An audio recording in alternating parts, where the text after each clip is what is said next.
छत्तीसगढ़ में लोकसभा चुनाव से पहले बीजेपी ने एक बार फिर आदिवासी कार्ड खेला है। राज्यसभा कैंडिडेट के लिए गोंड समाज से आने वाले देवेंद्र प्रताप सिंह का नाम आगे कर बीजेपी ने खुद को आदिवासी हितैषी सिद्ध करने का एक और अवसर पाया। बिल्कुल, यानी बीजेपी ने राज्यसभा के बहाने लोकसभा को साधने की कोशिश की है। चूंकि लगातार हम ये कह रहे हैं कि आदिवासी वर्ग को साधने की कोशिश लगातार बीजेपी की तरफ से भी हो रही है। ये रिपोर्ट देखिए।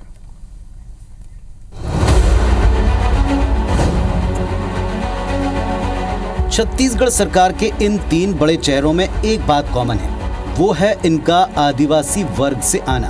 विधानसभा चुनाव में प्रचंड जीत के बाद बीजेपी ने अपने मंत्रिमंडल में तीन बड़े आदिवासी चेहरों को शामिल किया। इनमें सबसे ऊपर है मुख्यमंत्री का चेहरा। वैसे जब भी बीजेपी लोकसभा चुनाव मैदान में उतरी, उसके पहले आदिवासी वाला दांव जरूर चला। आने वाली 27 फरवरी को राज्यसभा चुनाव के लिए गोंड समाज से आने वाले राजा देवेंद्र प्रताप सिंह को पार्टी ने अपना प्रत्याशी बनाया। और मेरा ये बड़ा सरप्राइज़ है मेरे लिए, और ये मेरा सौभाग्य है कि मैं इतने बड़े विश्व के सबसे पावरफुल नेता हमारे आदरणीय प्रधानमंत्री जी, उनके साथ मेरे को काम करने का मौका मिल रहा है। ये मेरे लिए जीवन का सबसे बड़ा उपलब्धि है। राज्यसभा सांसद सरोज पांडे का कार्यकाल अप्रैल में खत्म हो रहा है। बीजेपी ने उनकी जगह देवेंद्र बहादुर सिंह को मौका दिया है। अब सवाल है कि देवेंद्र प्रताप सिंह कौन है, इनका राजनीतिक बैकग्राउंड क्या है। देवेंद्र बहादुर सिंह लैलूंगा के जिला पंचायत सदस्य हैं। रायगढ़ इलाके में वे बेहद सक्रिय रहे हैं, संघ के पसंदीदा हैं और एक निर्विवाद चेहरा हैं। कुल मिलाकर बीजेपी ने देवेंद्र को राज्यसभा उम्मीदवार बनाकर आदिवासी वोटर्स को साधने का प्रयास किया है। इसके साथ ही बीजेपी ने कांग्रेस की तुलना में खुद को बड़ा आदिवासी हितैषी पार्टी बताने की कोशिश की। इधर कांग्रेस का दावा है कि बीजेपी आदिवासियों को मुखौटा बनाकर सिर्फ उनका इस्तेमाल कर रही है।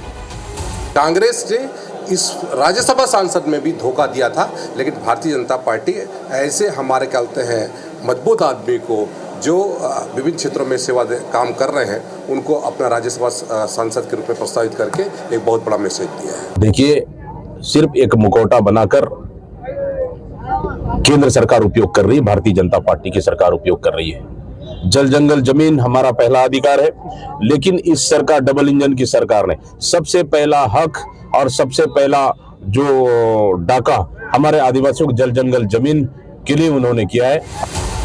400 पार का नारा पूरा करने के लिए बीजेपी को आदिवासियों का साथ अनिवार्य तौर पर चाहिए। छत्तीसगढ़ में कुल आबादी का 33% इसी वर्ग से आता है। देश में कुल 47 सीटें एसटी आरक्षित हैं। छत्तीसगढ़ की 11 लोकसभा सीटों में से 4 सीटें एसटी आरक्षित हैं, जबकि 5 से 7 सीटों पर आदिवासी वोटर्स निर्णायक भूमिका में, यानी देवेंद्र को राज्यसभा भेजने का फैसला बीजेपी की रणनीति का अहम हिस्सा है। सवाल यह है कि ये दांव बीजेपी के कितने काम आता है। राजेश मिश्रा, IBC 24, रायपुर।